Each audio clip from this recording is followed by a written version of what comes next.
Guys are doing well. Today we have another crazy video, and it's a phone that I haven't done ever, and I can't believe I've never done it before. It's the Samsung Galaxy S6 Edge, and I've done pretty much every single Galaxy I can think of. I've done the Galaxy S6, the Galaxy S6 Edge Plus. I just got the Galaxy S6 Active that I'm going to do, but now we have the Galaxy S6 Edge, and we're just going to see whether you should still pick it up in 2018 or if you should go spend your hard-earned money elsewhere, and that's pretty much what this video is for. Now, this phone actually came out in 2018 in March, so it's actually over 3 years old at this point. And me personally, I'll be completely honest, I don't think if I was looking at this phone right now, I probably wouldn't think this phone is over 3 years old. Now, the weird thing is, by me saying that is because we're going into such a bezel-less frame, like all phones are becoming bezel-less and all that stuff, it's becoming really hard for me to start to keep saying that because phones nowadays aren't really, keeping the home button, and they're pretty much removing everything. And this phone does have quite a bit of bezel, but unlike the Moto Z Force, this phone uses the bezel around it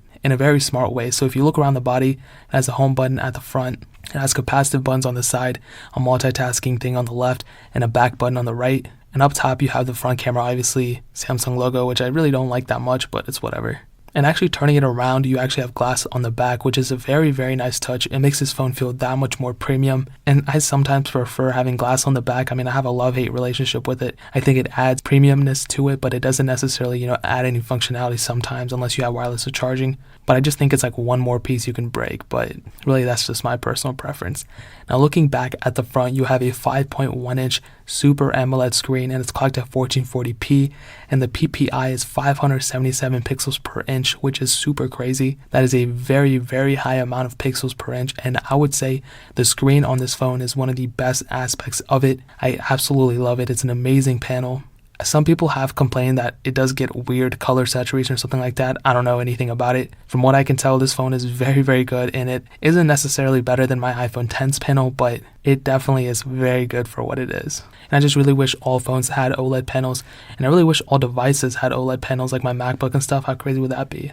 And that's one thing that I really love about this phone, is the screen. Now, this phone does have obviously a curved edged screen, and that's what they call it, the Edge, the S6 Edge, is because it has the edge on the sides. And I honestly, I like the way it looks, and I think when you're using the phone, it makes it, feel that much more premium too, because most phones aren't like that, and it definitely gives it like a uniqueness to it. But one thing that is always, kind of a problem with me when I use it is that I always seem to be tapping the sides. Like when I hold it, I always seem to be accidentally like touching the sides of the phone and like sporadically making the phone do things I don't want it to be doing with the edge panel. So that is kind of a problem, and honestly, like, it's probably just me being emotional and stuff. And because I have fat fingers, sometimes I do accidentally like end up touching stuff. But really, if you can get over that little small thing, it does add, a little bit of functionality. You can do the edge panels, and you can do like contacts and stuff. I just think it's a bunch of like unnecessary stuff. I don't think I'm ever going to use that, honestly. But it is kind of cool, and it just adds that much more functionality and just makes your phone look that much more unique, in my opinion.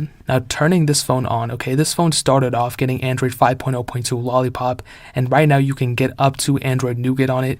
Now, I don't know if you saw that video I made a while ago about RIP, the Samsung Galaxy S6, but in that same time, the S6 Edge also stopped getting updates, and honestly, I have no idea why Samsung ended this life of this phone. They could have actually like supported it one more version and been that one phone manufacturer that supports their phones even longer than usual, but they didn't, and they could have really differentiated themselves from it. But this phone stopped getting Android 7.0, and honestly, Android 7.0 is not that bad, but you can definitely tell, it's not the greatest either, especially when you have phones like the Galaxy S8 and S9.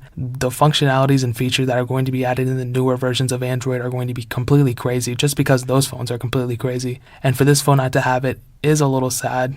And because of that, I probably am going to tell that the Galaxy S7 is not going to get Android 9.0 either. But that's really one of the biggest problems with this phone, is just the updates, because this phone is already not getting any more updates, which really does suck. But as far as I know, there is a ROM community out there for it, so you can go and flash a custom ROM on it and everything.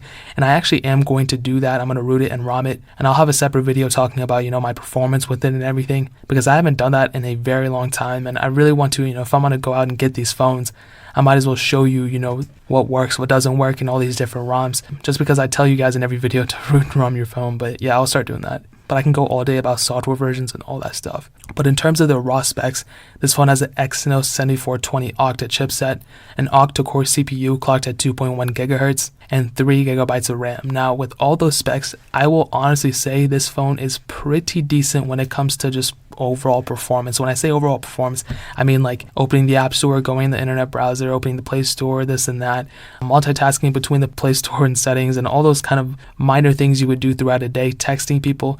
It'll be able to handle that. I don't think you're going to have too many problems. Overall gaming is pretty decent too. When I played Pew Pew, ran fine. Temple Run, Dead Trigger, all those types of games ran fine. When I did go to Dead Trigger though, I did, because the weird thing is Dead Trigger is kind of like a more, advanced game, and it does require a little bit more power to it, but it ran that perfectly fine too. But the weird thing is when I did go to Real Racing 3, and Real Racing 3 is one of those games that I assume are one of the bigger games. It's not the biggest, but it's one of the bigger games on the App Store, and it kind of ran that fine, but at the same time, it's choppy for sure. I could definitely play with it, and I'm not gonna have any problems playing the game and finishing it, but it is choppy, and you can easily tell that it's not 100% speed. I mean, it's probably, if it's like a 30 frames per second game or something like that, I don't know, it's probably going like 20 frames per second. Like, it's definitely not at 100%. It's like more like 75%. There's a lot of chopped frames, but with me saying that, it is playable. And the weird thing is because you can really differentiate, because I used to play like Dead Trigger, and that used to be my high intensive game, but I realized most phones can play Dead Trigger just fine.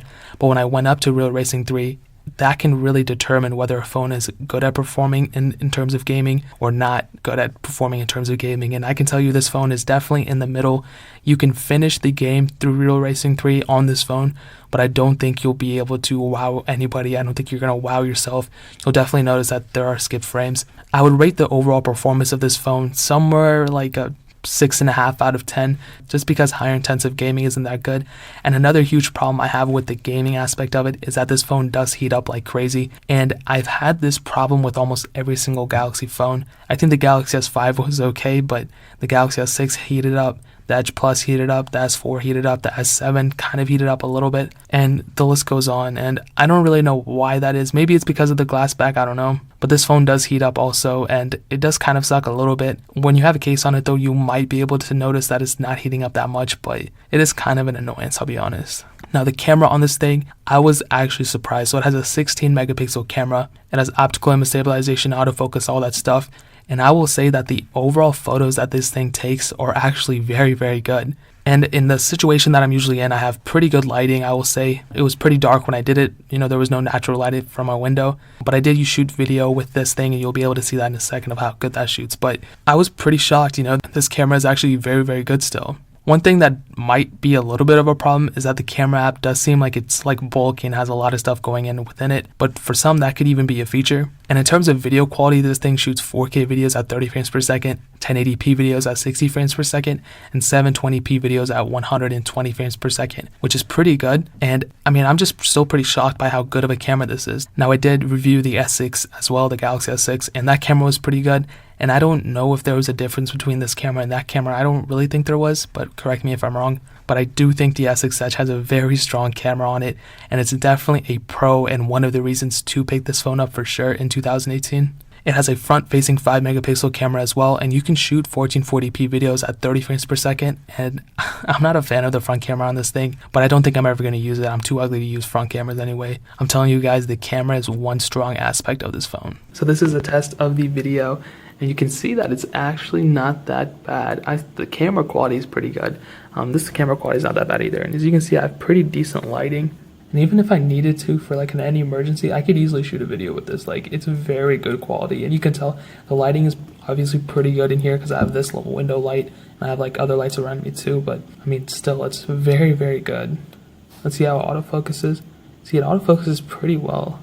At this point, I realize cameras really don't get too good there, but as you can see, as I start going quickly, it autofocuses pretty well. And you can see I have the Galaxy in the reflection, but yeah, overall, I would say the camera quality is pretty decent, especially the video quality.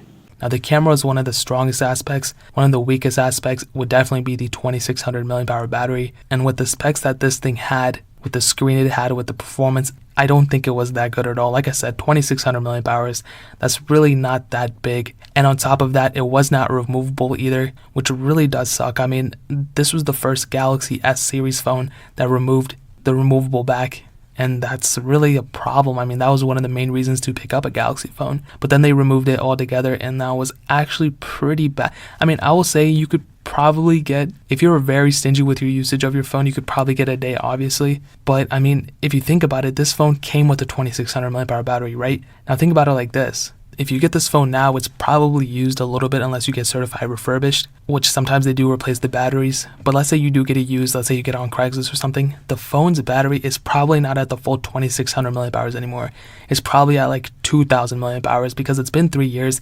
The battery probably has deteriorated quite a bit depending on the usage. So you do have to keep that in mind. It does kind of suck, you know, I hate talking about it, but I will probably say that the battery life isn't the best aspect of this phone at all, but it does have Qi wireless charging, so that is a plus, but that still doesn't take away from the bad battery life that you'll get from this thing. Now, some other notable things to note, like I said, the body feels premium. I like the screen. The camera is awesome. This thing does have a headphone jack, which doesn't really bother me at all, but at least it's a plus for you guys. It does have a fingerprint sensor on the front, and it's overall pretty decent. I mean, like I said, I'm not a huge fan of fingerprint sensors on Android phones. I don't know why. When I had them, they weren't really the greatest. I've always found Touch ID to be pretty good, but they have gotten better since then, and this phone is pretty much, you know, pretty good for what it is. I have to keep in mind that it's 3 years old, so it's not a bad phone at all in terms of fingerprint sensors. This phone does heat up, like I said. There is no SD card slot either, which really does suck. And that's one of the stupidest things they ever did, was remove both the SD card and the battery at the same time. I have no idea why they ever did that, but you know, what else you're gonna do. It does have the Edge panel, like I said. This thing is not getting any more software updates. The speaker on this thing isn't the greatest either. I mean, it's just one lower facing speaker. It's okay if you don't care about sound quality. But for those of you who do, the speaker on this thing isn't that great. And this thing is a fingerprint magnet. This thing has, as soon as you touch, you don't even have to touch it to put fingerprints on it. You just look at it and all of a sudden fingerprints will just be all over. It's the craziest thing I've ever seen.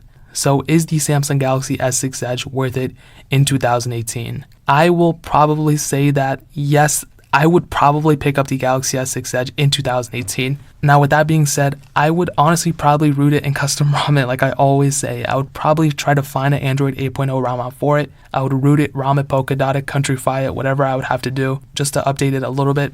And the reason being is just because you get that much more functionality, and I hate TouchWiz. I don't like TouchWiz at all. I know some people say it's gotten better, this and that, but I don't like TouchWiz at all, like not even a little bit. And if I was using this phone as a daily driver, I would definitely just go root it, custom ROM it, and use it like that. This thing has a great camera, a great screen, pretty awesome build quality, and really the only downsides are the SD card and the battery life overall. But I think I would be willing to get that up a little bit, because my iPhone doesn't have an SD card either, and it doesn't have removable battery, so I think I could live without those things.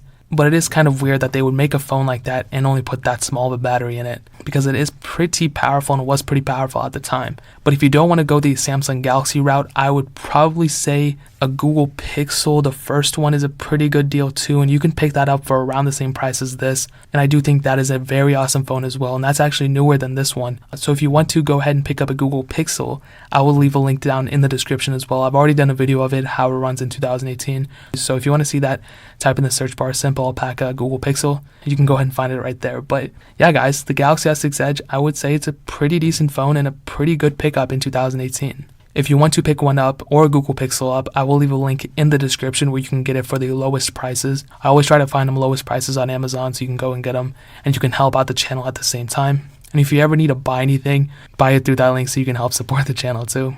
But yeah, guys, that is pretty much it.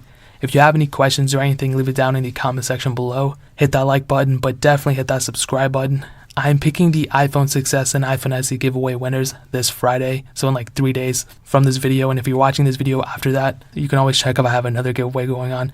But in order to enter, all you have to do is subscribe to the channel and follow me on Twitter and Instagram. Both those links are down in the description, so make sure you guys enter that. But more importantly than everything else, I love every single one of you guys, and hopefully I'll catch you guys in the next video. Peace out till then.